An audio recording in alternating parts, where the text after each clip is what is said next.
Om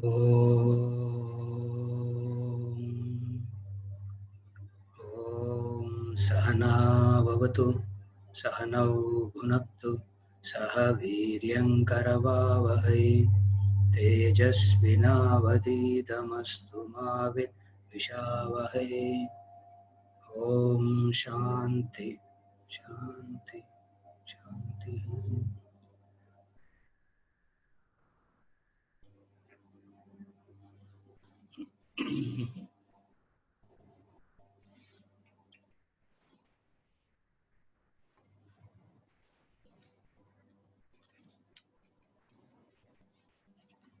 Vedanta Treatise, the chapter Self-Analysis. We are currently studying the chapter Self-Analysis and getting into the topic Drift in Religion. The topic Drift in Religion. Religion is meant to impart the knowledge of God, knowledge of the Supreme Self within you, the homogeneous being that resides in every living creature. In the world today, there is hardly any spiritual education. Religion has been reduced to mere maxim and mandate. Free thinking has been stifled, strangled, and people have lost their reason, their independent judgment. The natural growth in spirituality has been stunted by forced doctrine and dogma.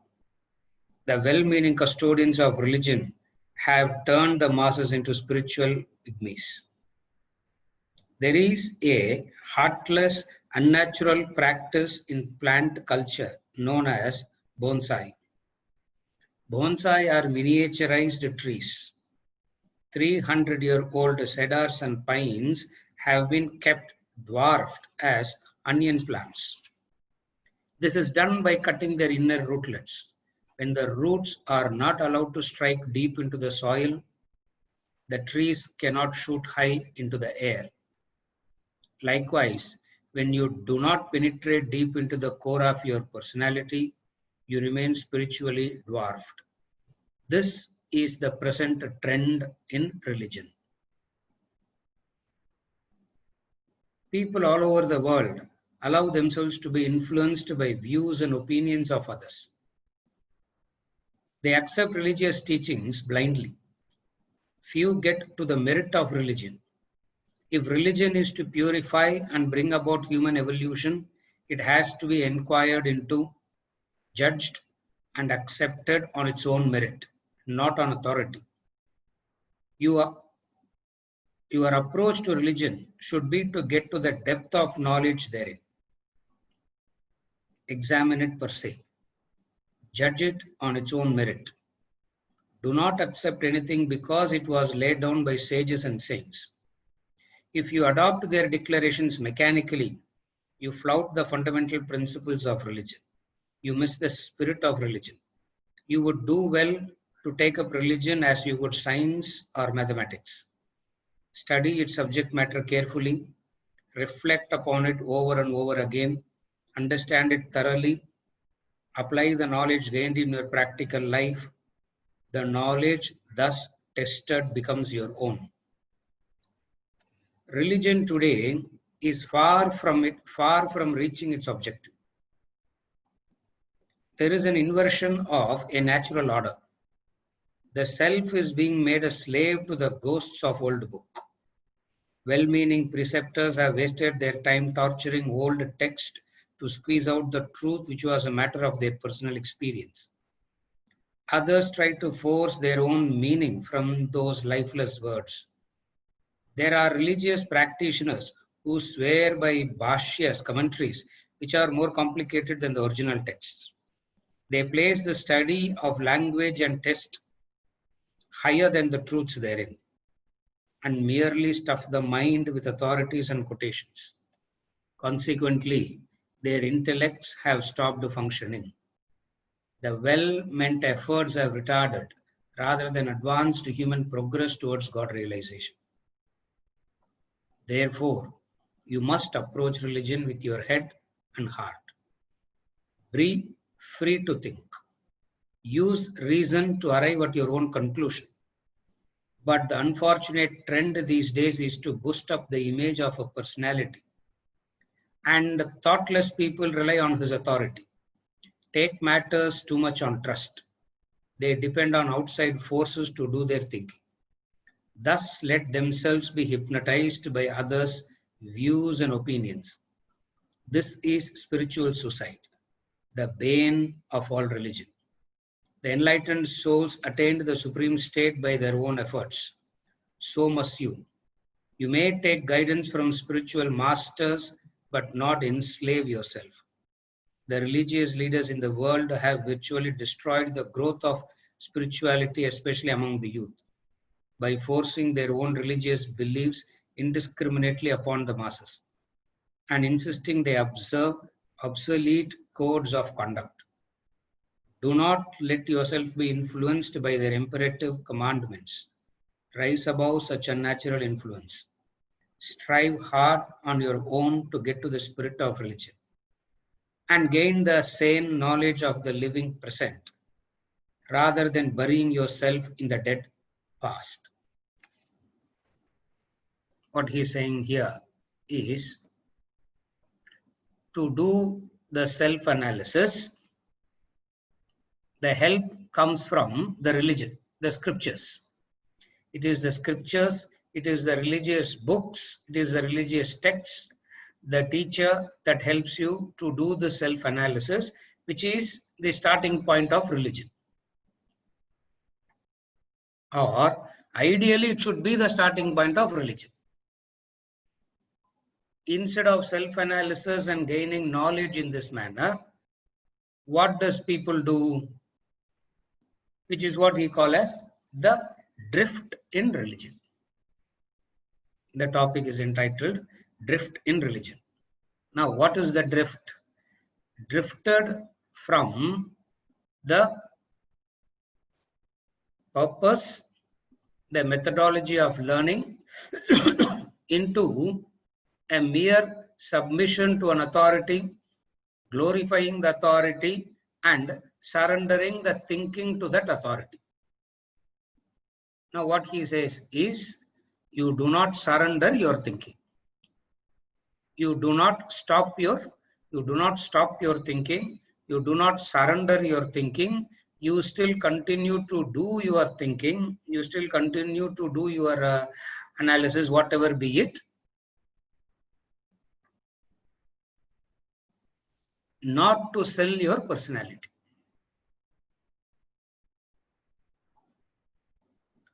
Drift in religion starts when thinking is not allowed.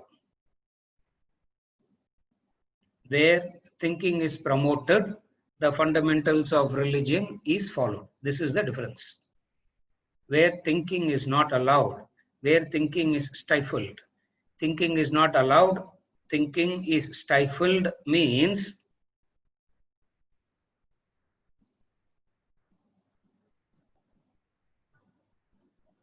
I am teaching you, I know it, simply follow what I am saying. You need not do any independent thinking.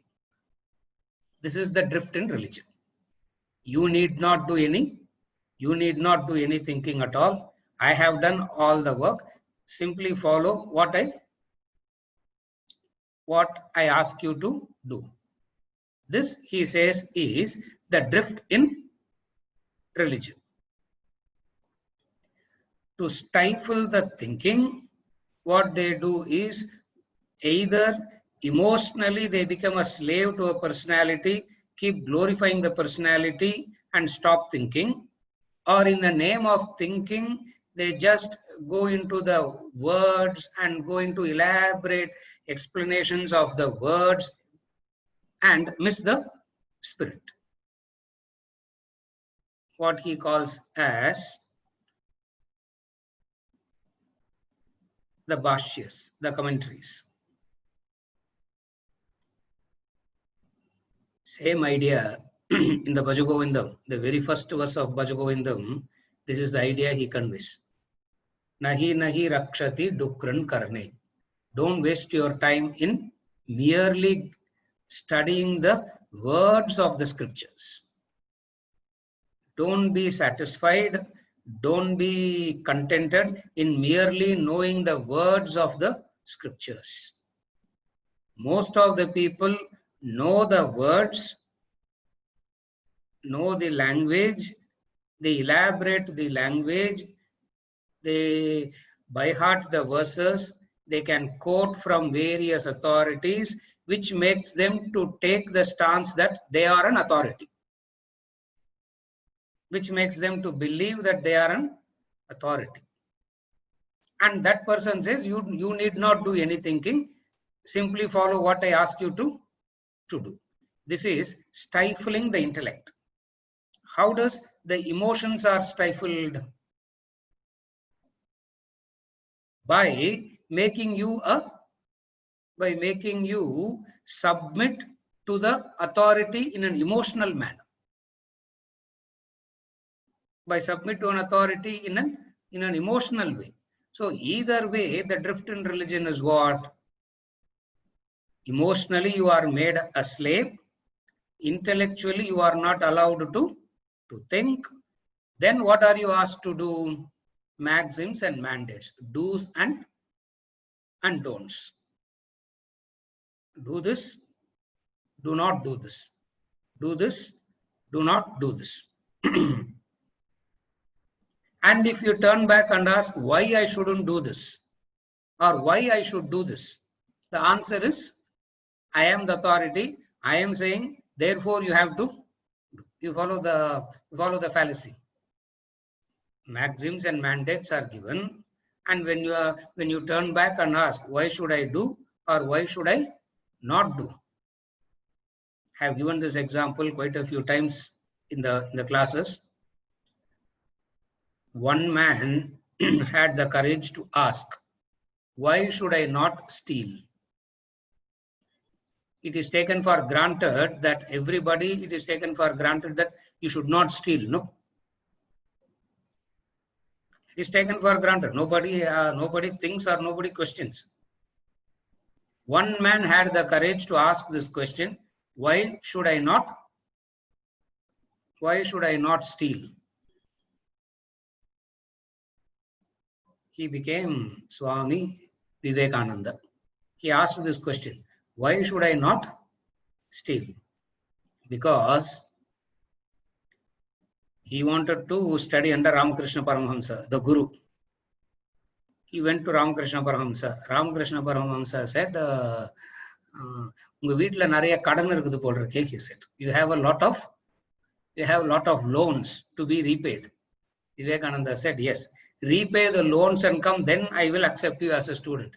Till then you will not be accepted as the student. And to repay the loans will take 3 years. And please understand, he didn't take any loans. He didn't borrow. It is the family borrowing which he had to repay. Now he thought, I'm so interested in studying this knowledge and all that. Why not simply steal, repay the loan and go and study? He asked this question, why should I not steal? One man had the courage to ask.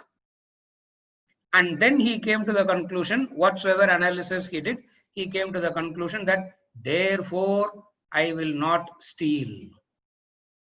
Therefore I will not steal. That man can never be tempted.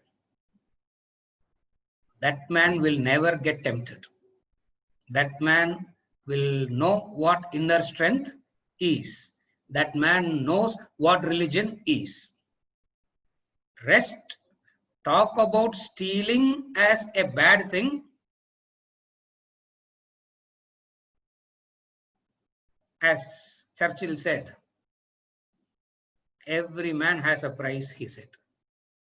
Every human being has a price. Find that man's price and pay. Every man has a price. Every human being has a price means what? Some will fall for 100 rupees, some will fall for 1,000, some will fall for 1,00,000, some will fall for 1,000,000, some will fall for 10 million. But nevertheless, somewhere down the line, everybody there is a point that everybody collapse. Only the price differs, all of that. And it doesn't make any difference anyway. Why it doesn't make any difference anyway is because the weakness is the weakness is the same. Religion, which is supposed to bring about the inner strength, the drift in religion makes you more weak. That's what he said. Okay, to put it very simply, what is the purpose of religion? Relatively, the purpose of religion is to make you strong. Ultimately, moksha, liberation. Now, most of the time in this classroom, what I do, even though it is so theoretical, I keep talking about moksha, moksha, moksha, as though everybody is so interested and keen on moksha. I know nobody is keen on. I know there is nobody is interested in moksha. Nobody wants moksha also. I know that also very clearly. But still I keep talking as though everybody is wanting only moksha. I want only moksha, sir, but the neighbor problem to handle panni kudutitelna, next I will come to moksha. Na, that person doesn't know what moksha is. Yeah, only one problem I have. Solve this problem, then. I gave this example no long. One of the fellows, I remember, nowadays quite a few times it happens. It doesn't really make any big difference. You know, in the late 90s, one of the fellows. That's the time mid 90s. That's the time I started taking classes and all that. One of the fellows from in Pune, I still remember him very clearly. Most I forget, but very few I remember, and that fellow I remember very distinctly. After the class is over, after the session is over, same Vedanta treatise. After the Vedanta treatise session is over, he came to me with one brown envelope. He gave me that envelope and said, sir, touch it and give it back. He gave me an envelope and he said, touch it and give it me and give back. First time I thought when he's giving an envelope, I thought he's giving some money to me because I was so badly in need of money. I didn't know how to buy the ticket to go to Pune next week. That is my problem. If I don't have money to go to Pune, I have to walk all the way to Pune. Yeah. See, some of you won't know. தெரியல இங்க சேகர் இருக்கிறாரா தெரியல நம்ம NURC நரிக்ஷேகர் இருக்கிறாரான்னு தெரியல கிளாஸ்ல you can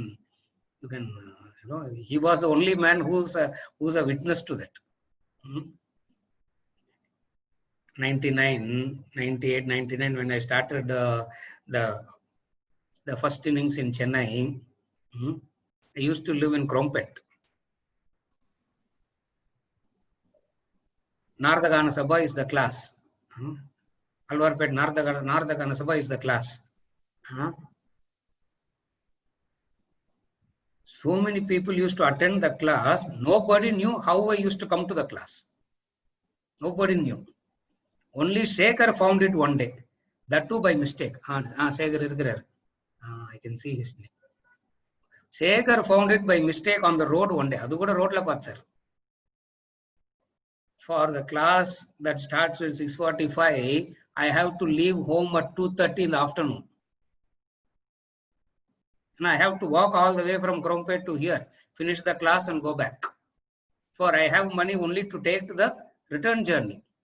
For I don't want to put up an act to everybody as though I am walking back also. So I'll tell somebody drop me at the bus stop. So they will drop me at the nearest bus stop and I take the bus and go. So I walk one way, I take the bus and that was so anybody gives me 10 rupees, I'll be very happy because I don't have to walk. Yeah, those are the wonderful days of life. Suddenly one day Shekhar saw me and he said, what are you walking? I said, what are you walking now? How do you think I am coming? This is how I am. And then I tell you, extraordinary fellow. Not that he is a very rich man today. Even today he is a beggar. Yeah. And always one beggar will help another beggar. He himself is a beggar. And I tell you, now there is a car, now there is, all this, it doesn't make any difference. That time, that fellow, Shekhar is the first fellow to buy me a train pass. I don't know whether he remembers it or not, I don't know, but I remember. Even today, I'm so grateful to him for, he got me the train pass. And the train pass was so good because I don't have to start walking. I can do my work, I can do my study, I can do whatever I have to do and then come right in. Now, why I'm saying all these stories is religion is supposed to give inner strength. Religion is supposed to give inner strength. That was the life. Coming back to that Pune fellow, touching that envelope. Yeah. Touching that envelope. He said, touched and give it back to me, he said. I said, I didn't know what to do. So I touched and I gave it back. Then I asked, what is it? Sir, this is the tender application. Some government contract tender application. He is applying. He said,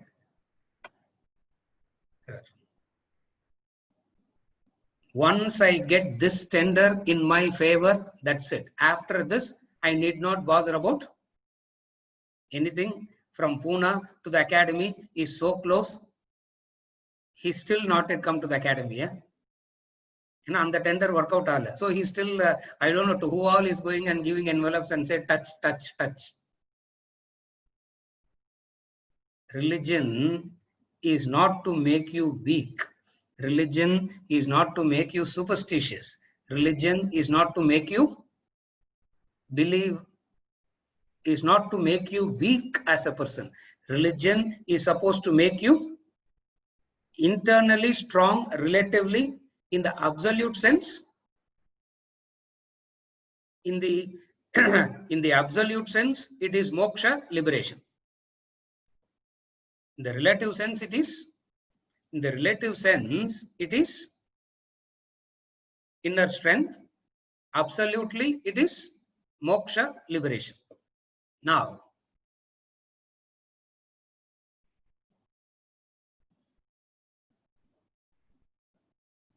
why I'm saying all this is,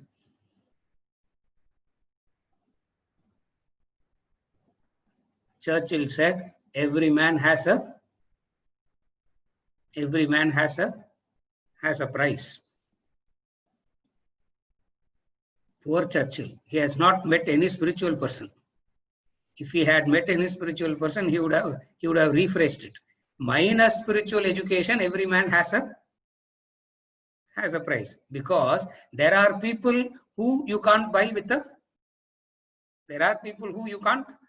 who can't be bought with a price. Yeah, Prasad is here. I don't know. I'm sure Prasad will remember this. This happened just in last 10 years back. It happened. You remember Prasad? 6 months, week after week, Thursday night, Mysore Chennai ticket. He used to buy week after week after week. 6 months, 8 months. He did that. Week after week. Thursday night, Mysore Chennai ticket, and Sunday afternoon, Lal Bagh, something like that. Correct, Lal Bagh. He remembers that. Not to trouble him, as soon as the class is over, not to trouble him, I'll take the Lal Bagh and I go. From Bangalore, I take another night passenger and I go to Mysore early in the morning. For I was living in Mysore then, and I used to come from. Yeah, he still remembers that. Good. Illana people think sometimes Kaveri Express also. So, yeah. Otherwise, people think sir nalla kadallam vera solrarent. Drift in religion means losing inner losing inner strength. As it is, the person comes weak into religion. As it is, the person comes weak into religion. And religion makes, instead of making that person strong, religion makes that person more weak, which is what he calls as the drift in religion. If you don't understand it rightly, you will misunderstand it as though he is criticizing everybody, as though everybody is wrong. He's not saying that. What he is saying is, a person who is basically fundamentally weak is a person who comes into religion. For what purpose he comes into religion? Seeking some strength, he comes into religion. Seeking some strength, coming into religion, that person becomes more weak, and the religious, so-called religious teachers themselves contribute to this weakness, which is what he calls as the drift in religion. And how do they do that? They do that in two ways. The two ways in which it is done is, number one is stifling questioning at the level of the intellect, at the level of the emotion, making you emotionally dependent on the authority. Emotional dependent on the authority, emotional dependent on the authority. Yeah,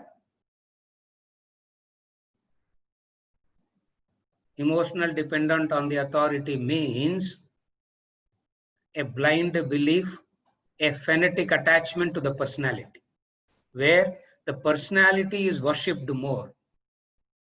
It becomes a kind of a cult. Personality worship becomes a kind of a cult, rather than the principle that is laid down. If the purpose of religion is to make you strong and ultimately guide you to moksha, the first thing that the religion has to do is, it should not make you further weak. What it shouldn't do is, it should not make you further weak. And today, religion is that which makes people weak, to an extent where it becomes almost like a kind of an addict. Almost it becomes like a kind of an addiction. Beautifully, Karl Marx said, religion has become the drug of the people, he said. Religion has drugged the people, he said. Drugged, you understand, no? அதுக்கு தமிழ்ல என்ன சொல்றது? ட்ரக்டுக்கு அது ஒரு விதமான kick, அது இல்லையா? அது ஒரு விதமான இல்ல, ட்ரக்குக்கு the equivalent direct Tamil word is போதைன்றது. அது ஒரு விதமா அப்படியே ஒரு high. It keeps a person in that high, which is not the purpose of religion. So what he means by drift in religion is to develop this. What he meant by drift in religion is, you study, you reflect, you question, you serve, but you don't sell your independence. You study, you question, you think, you analyze, you understand, you serve, all that you do. But one thing you do not do is, you don't sell your independence.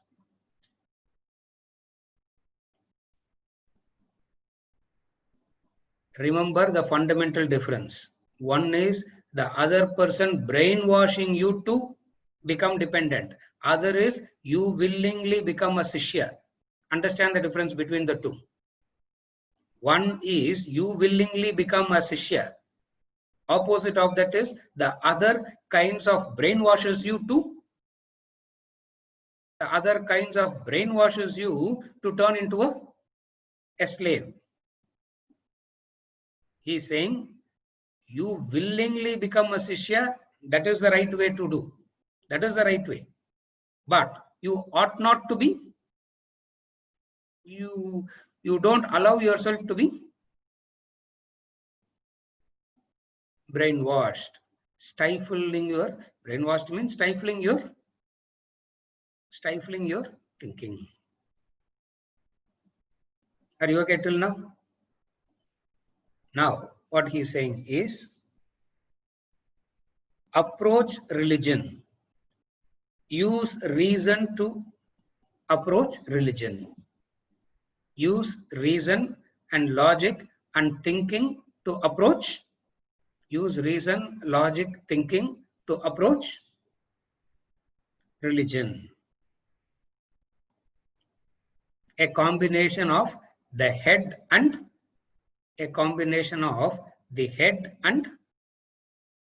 heart. A combination of head and the heart. What is that combination of head and heart? How all that should happen, we are going to discuss. When you go to the spiritual yogas and all that, we'll be discussing what is the blend of the head and heart and all that. Now what he is saying is, you should not allow yourself to be hypnotized.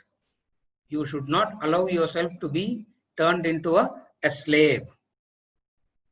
How do you avoid that? By asking questions. That is why in these classes, half the time the sessions goes in questions only, no? Where the others will be thinking, "Innathu sir, ivlo neram the question vechi, why is he spending so much of time on this, on these questions, rather than simply finishing the question and going into the text?" An indication that allow thinking to happen, allow thinking to flourish. What you should not do is to become a slave. How do you avoid that? By questioning. Question according to your level, according to your ability, you question. Your reasoning ability, you reason, you question, you reason according to your level, according to your ability. You do all this, and then whatever appeals to your reason, you are convinced, and you practice it. Not for anything you will move away from that conviction. This is how religion brings inner strength. That's why I gave this example of Vivekananda, where he said, "Therefore I will not steal." The question that he asked is, why should I not steal? And if you read that lecture, you will be tempted to steal, because he gives so much of justification. No, is this the reason I should not steal? Is this the reason I should not steal? Is this the reason I should not steal? And then he says, whatever reasoning is, therefore I will not steal. So what he did, he spent 2.5 years finishing that, and then he went back to Ramakrishna Paramahamsa. Ramakrishna Paramahamsa said, "Very good. Now that you are free, I will take you as my student." This is strength in. This is what is known as strength in religion. Opposite of this is the drift that is happening now. What is the drift that is happening now? Intellectually, you are not allowed to think, question. Emotionally, you are made dependent. Another biggest drift in religion is the masters start claiming powers, superiority.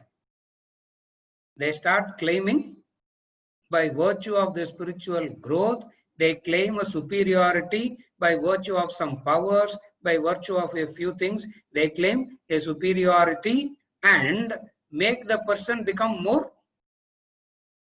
As it is, the person is frightened. As it is, the person is frightened. In trouble comes to religion. When the person is frightened and coming into religion, that person is in a very vulnerable situation. That person is in a very vulnerable condition, that person is coming. And that vulnerability is exploited. And that vulnerability gets exploited. And after a while, you will get to know that you are being, exploited. And then what happens? The entire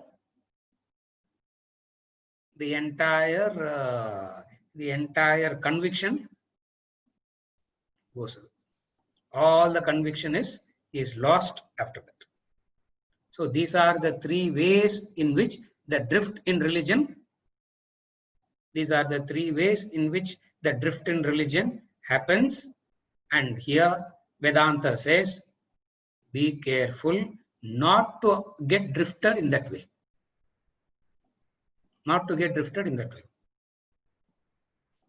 For all practical purposes, in Vedanta, it will not happen because emotionally you are not catered to. Yeah, all the time your ego is being punctured. Yeah. I don't know, somebody told me this afternoon or morning, I don't remember who said. Somebody told me, sir, the way in which you keep puncturing the ego, we have only two choices, she said. Either to shoot you or listen to you.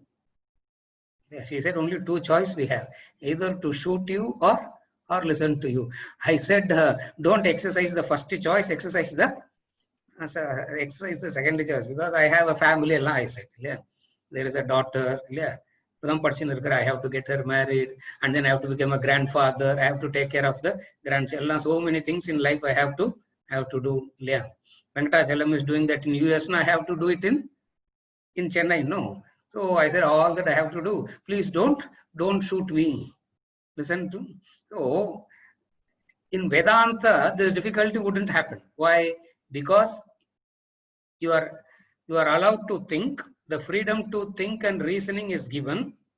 Number two, neither are you emotionally catered to, pampered. Instead, the ego is being constantly exposed and punctured. The ego is naturally punctured a lot. Seriya?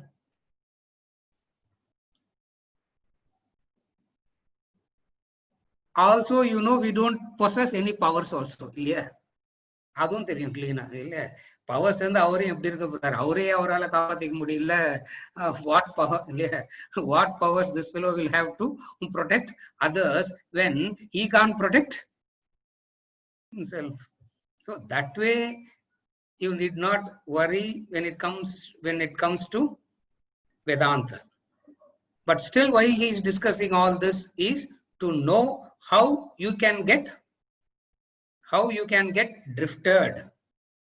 How you can get drifted, and you should not be a victim of these. And the last thing that Vedanta says, which is where we are very irritated with Vedanta, is it is your hard work. Evolution happens only by your hard work. That's what he says. The enlightened souls attained the supreme state by their own efforts. The enlightened souls attained the supreme state by their own efforts. So must you take guidance from spiritual masters.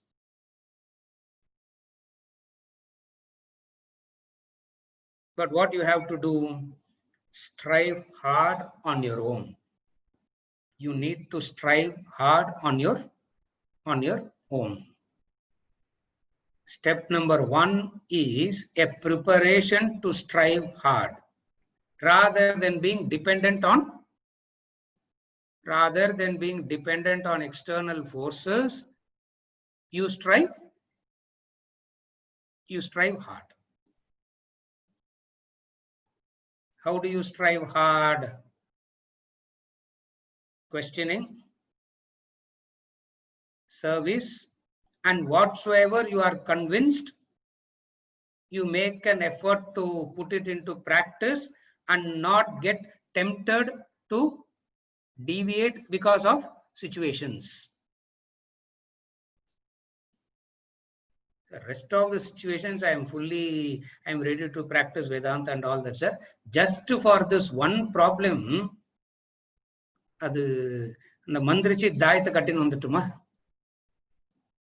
supposing if you say, for all the problems, I'm fully within for knowledge, understanding, just for this, let me go and get the Dayatana, you understand, no? Talisman. Ada vangi kattinta problem poiduman. It means what? That's what your level of understanding is. That's what your level of understanding is. And you need to work hard and become strong. This is the drift in religion. And he says, do not be a victim of this drift. Having said all this, now the next topic. The next topic is the crux. The difficulty in self-analysis, the difficulty in turning spiritual, the difficulty in evolving. Though we may know the words of the scriptures, though we may know the words, though we may know the meanings, though we may be able to talk and convince somebody else also about the knowledge, why is it that that person doesn't experience any growth? He nails it so beautifully here in the topic called the problem of introversion. The problem of introversion. Now, I'll read the topic and then we'll go into the meaning of it. The problem of introversion. Chapter self-analysis, topic, the problem of introversion. The attractions of the world are tantalizing. Human beings, ignorant of their inner wealth, are drawn towards them. Hence, the human tendency is to be extrovert. You are unaware of your infinite power within and seek power in the external world. So are you ignorant of your infinite joy within and seek joy in the world outside. Likewise, ignoring the infinite knowledge of yourself, you seek knowledge externally. The kingdom of heaven lies within you. Yet, you pursue the world for precious trifles. The paradox arises from the problem of turning introvert. Rare indeed is the one who looks within oneself. Unless you look within, you will not recognize the inherent desires that veil the self, much less realize the infinite nature of yourself.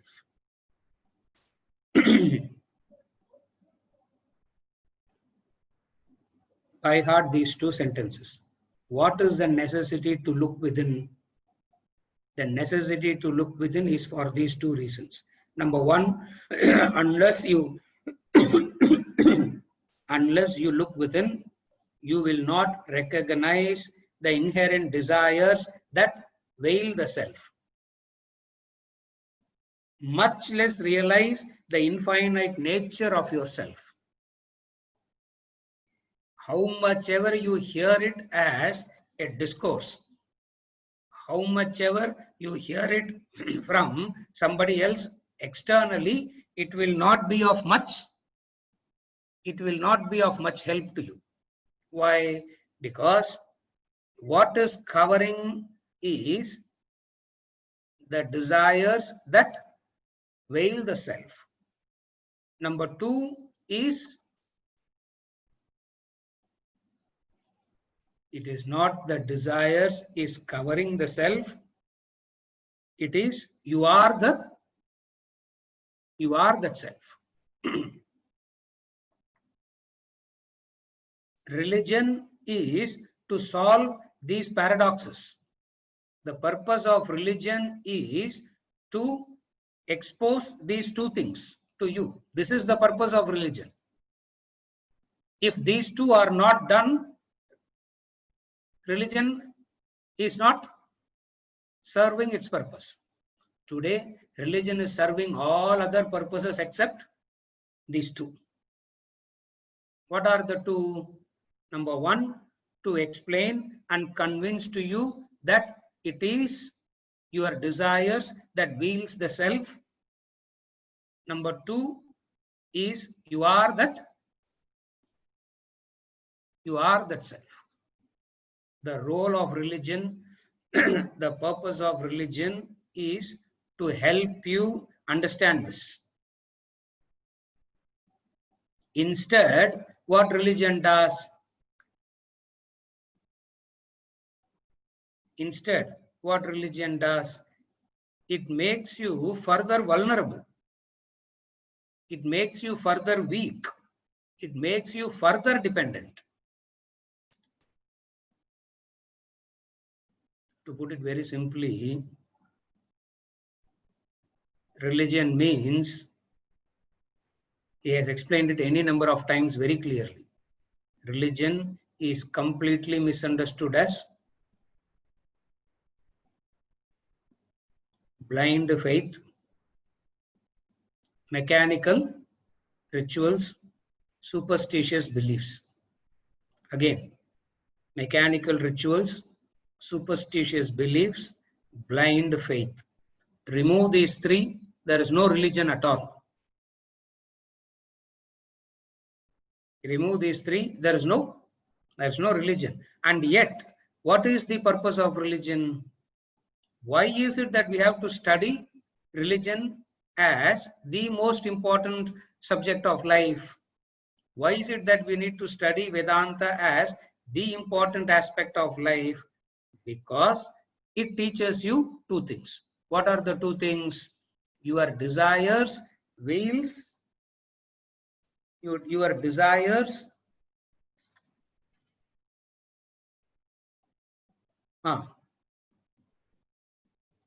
you should recognize the desires is that veils the self. Number two, realize the infinite nature of yourself. These two has to be understood clearly. These two has to be understood clearly. Anything that is not exposing you to this is not religion.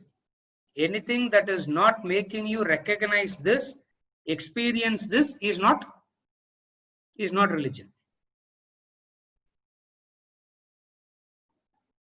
If you have to come to understand this as the purpose of religion, means you have to turn introvert. You have to look within. You have to look inside. And when we say look inside, now where to look inside, sir? Yeah.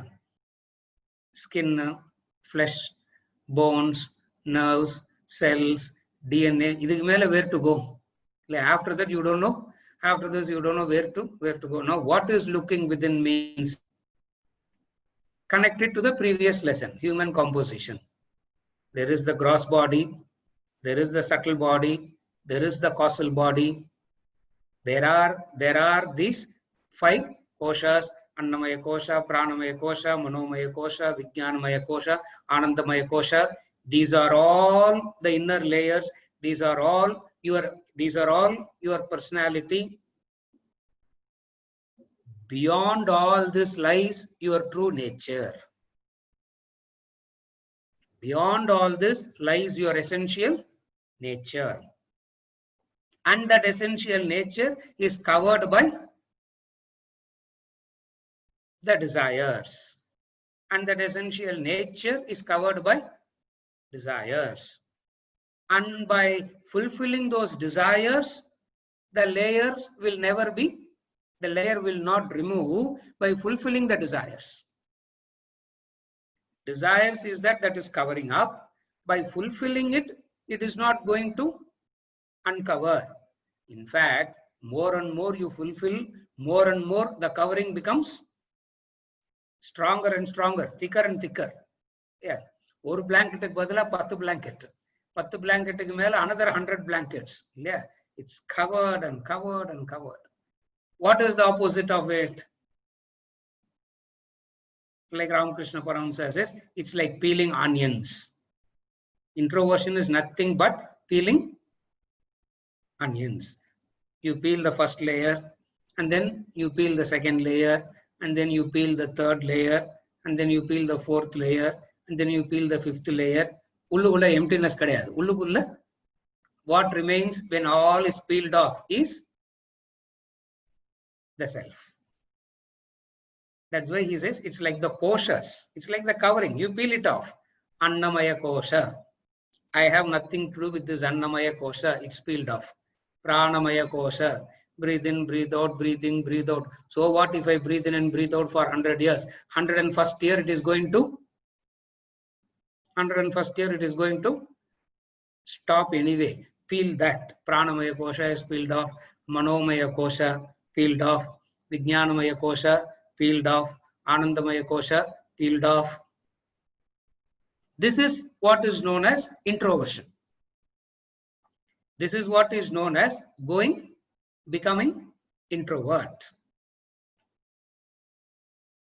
Opposite of that is extroversion. Now, extroversion I am not touching today. Extroversion I will start next week. Today is, what is introversion? Understanding your personality layers and identifying that which is beyond these layers. Understanding your personality layers and identifying with that which is beyond these layers. Here you will have a classic problem. The classic problem is, sir, how to identify with that which I don't know? How can I identify with that, sir?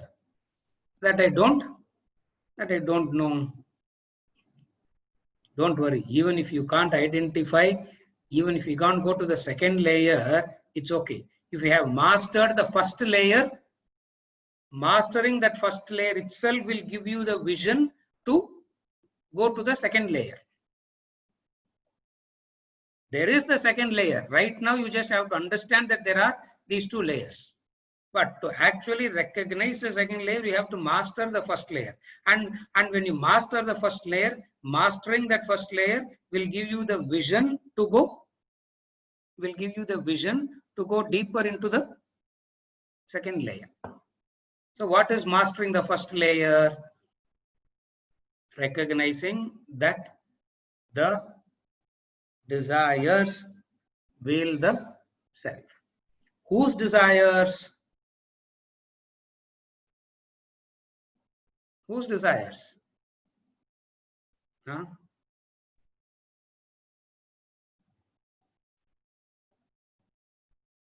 Subramaniam. Whose desires?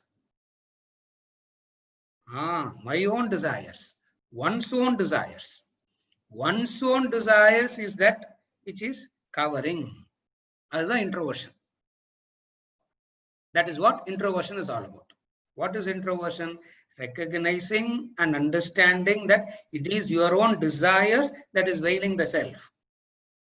Since it is your own desires that is veiling the self, you need to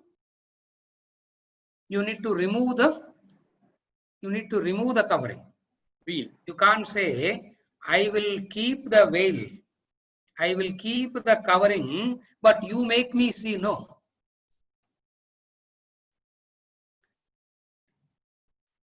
Why can't you make me see? If somebody can make us see, we all would have been enlightened by now.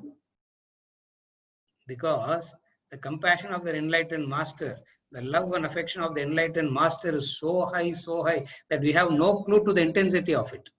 If that is possible, they would have made us seen by now. The difficulty is what? You have to do it by yourself. You have to do it by yourself. No, sir. But there are people who have powers, and with that powers, they will make me see. And they have promised also, sir. And they have promised also, and they will make me see. All that I need to do is what? Just go and fall at their feet, and they will, one look, I will see the truth.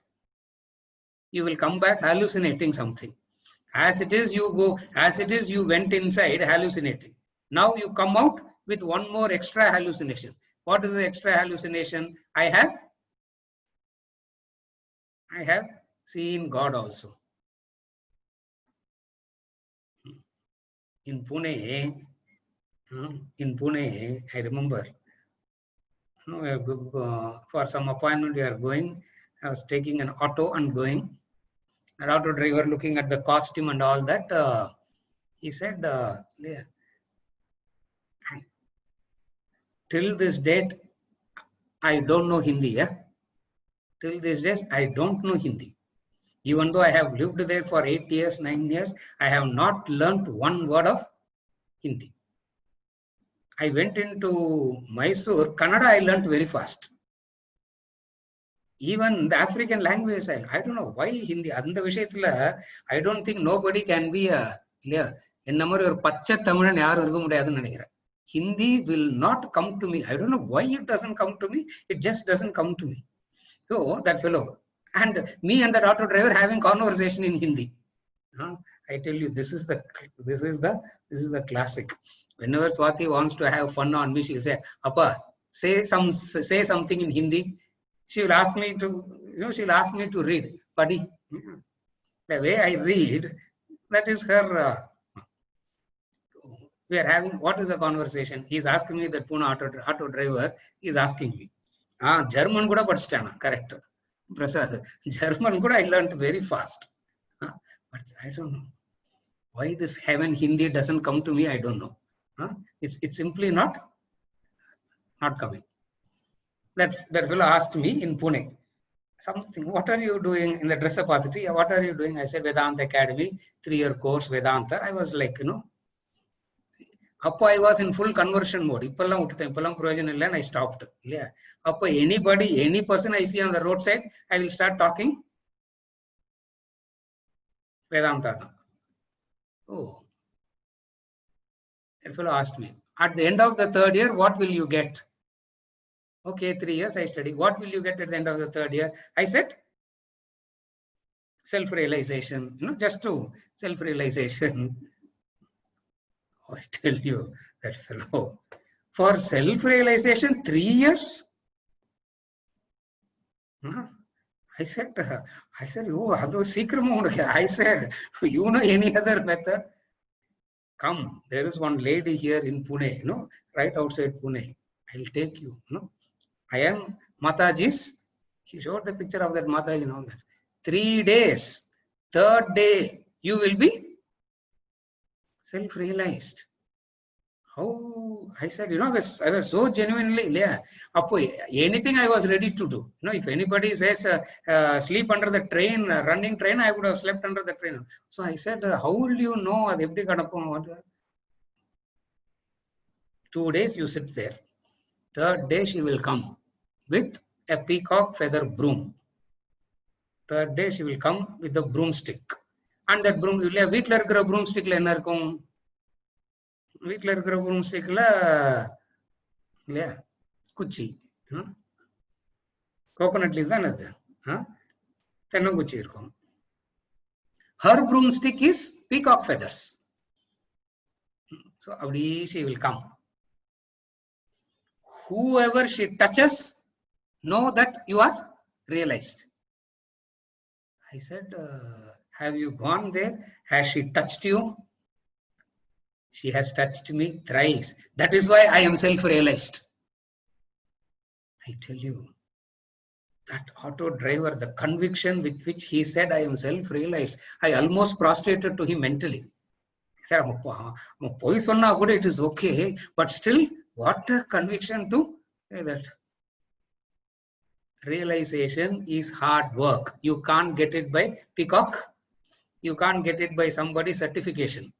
So you somebody doesn't. You wake up. You know that you have. You wake up. You know that you have woken up. You wake up. You know that you have woken up. Therefore, the methodology is to go introvert. To become introvert. This is the methodology by which you gain this knowledge. By becoming introvert. The opposite of introversion is extroversion. The opposite of introversion is extroversion, which I will start next week. For today, the problem of introversion means what? What is introversion? The problem of introversion, I will discuss when we start discussing extroversion and all that. Why it is difficult to be an introvert, we are going to discuss that. First, for today, is the definition of introversion. What is the definition of introversion? Understanding your personality layers, and these personality layers is nothing but desires that is veiling the self. It is these personality layers are nothing but desires veiling the self, and you need to uncover. Nobody can do it for you. People can guide you, can help you, but you have to do it by yourself. Like they say in English, horses, you can take the horses to the water. You can't make it drink. You can help, you can guide the horse, but then the actual drinking has to be done by the horse. Therefore, whenever we talk about introversion, what you need to understand, introversion means recognizing these two. What are the two? The desires that veil the self. Number two, realize the infinite nature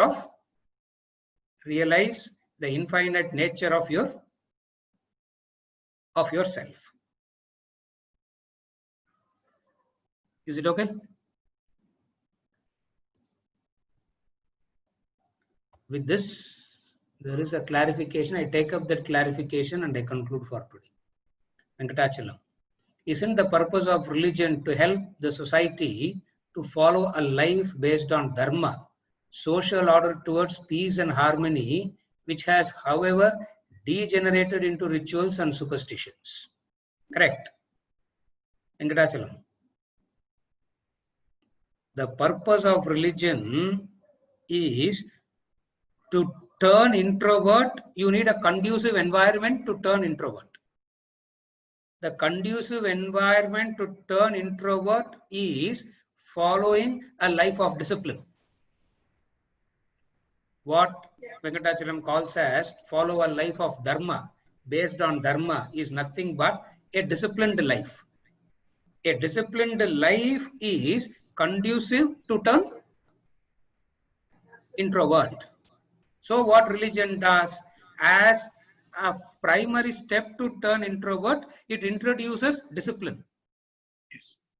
And when it introduces discipline, it calls it as dharma.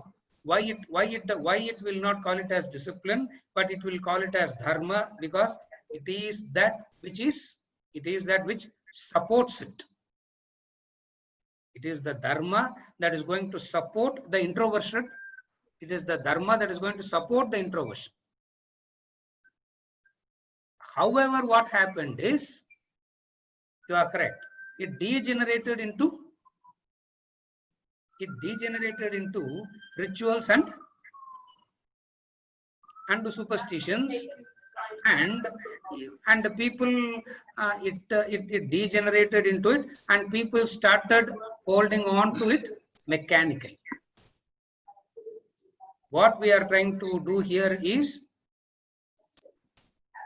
understand the role of the discipline and not be mechanically ritualistic or superstitious in the name of religion, which is what we are trying here. Is it okay?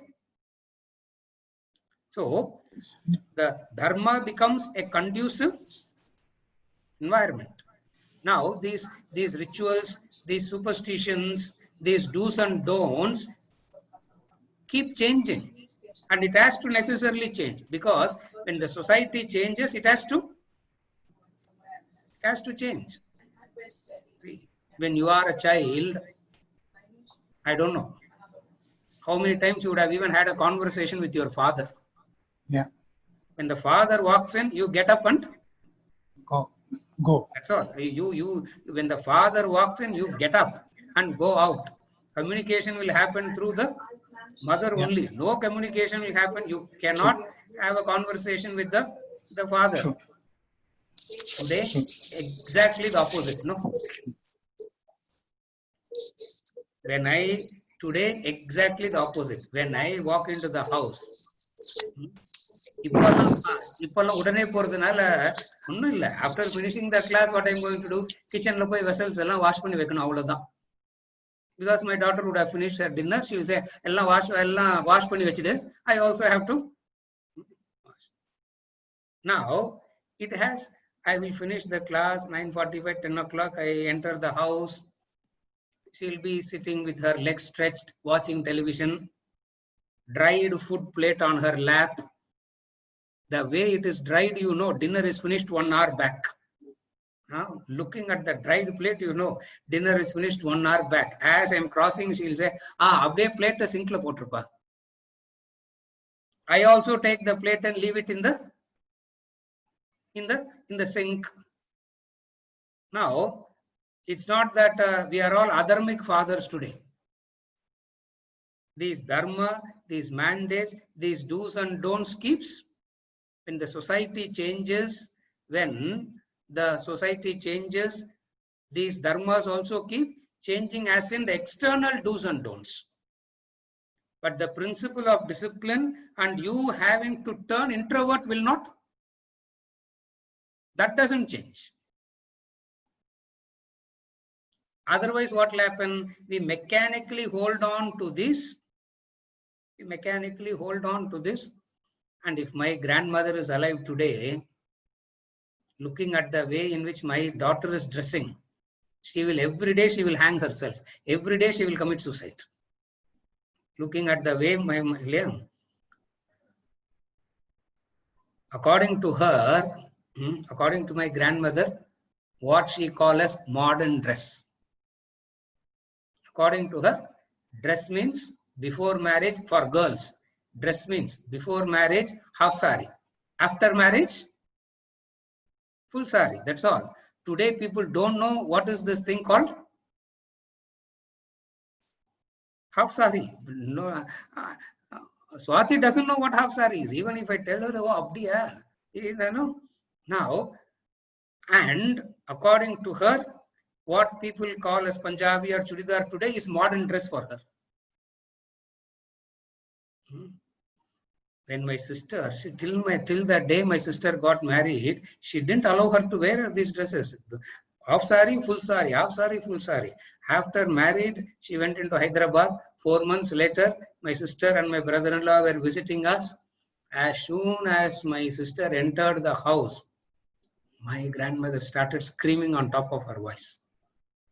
You brought disgrace to the family. Is this what we taught you? 23 years, huh? Yeah, 22 years, what we taught you and all that. In 4 months, you have brought a shame to the family. She didn't do anything, huh? Poor thing. She wore a Punjabi and entered the house. That's all. And my brother-in-law didn't know what to do now. Whether to come into the house or to run away from the house, he is like, he didn't know what to do. And my father looking at me saying, and was signaling me, go and shut that lady, shut the grandmother. So I went inside and I told her something which she will understand, and she shut her mouth. Now it keeps these maxims and mandates, do's and don'ts keep changing, and there is nothing wrong in it being changing. Certain things do not change. What is it?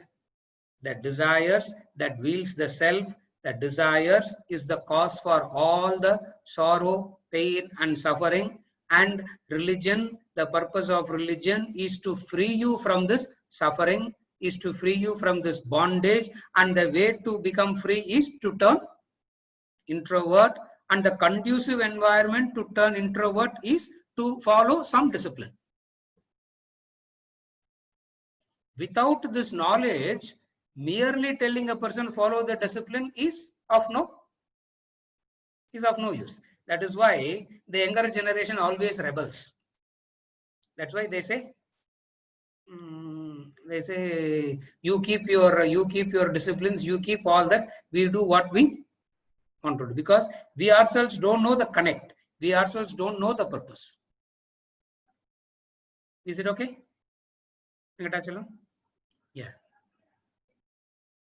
Yashu is asking, why Ramakrishna Paramahamsa asked Swami Vivekananda to clear his loans before coming to him? When you want to evolve, when you have to grow spiritually, there should not be a backlog. There should not be this kind of karmas, because it will prevent you from growing. Therefore, you need to offset that.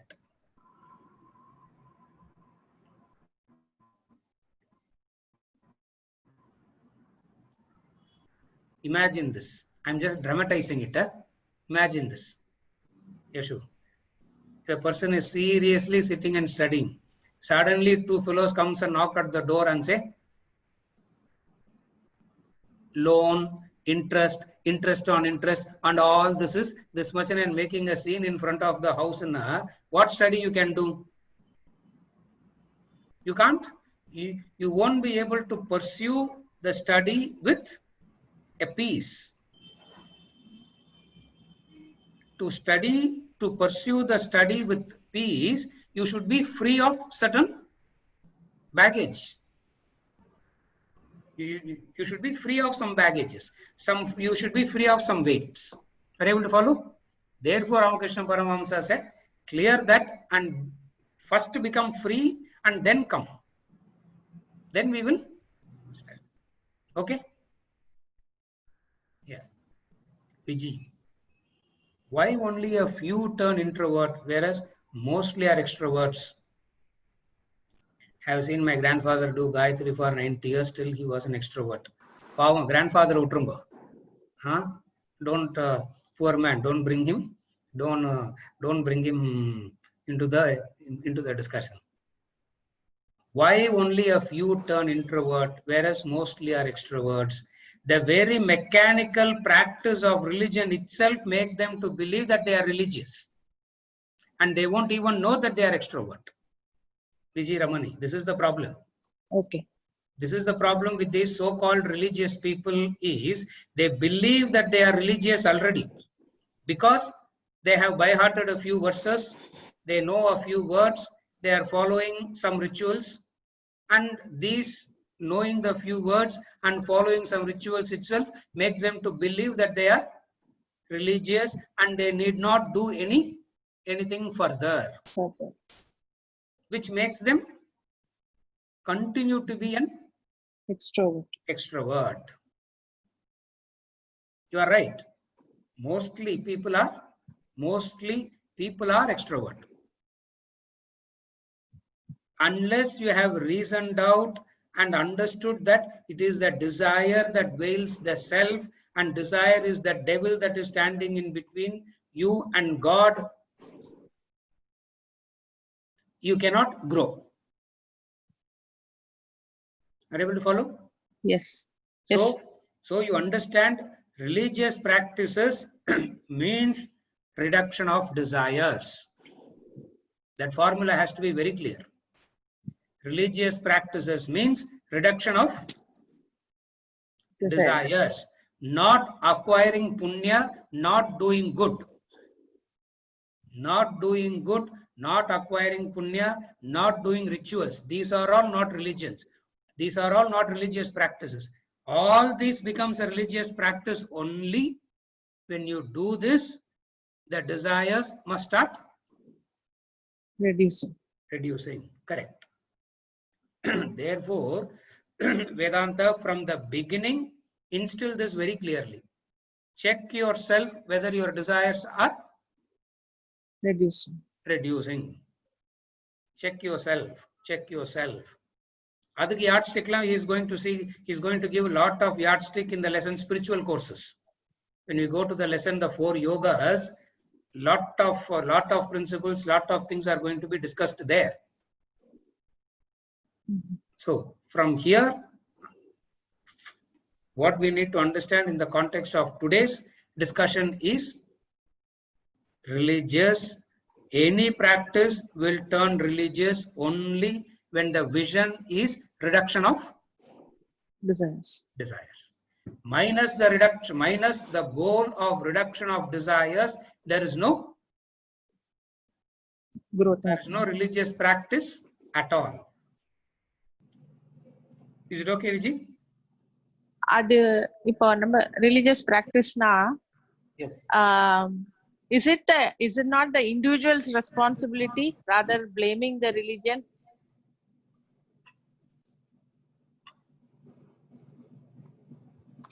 That is why we said these are all wonderful disciplines, conducive environment given. That is why we are not blaming them. Where are we blaming the religion?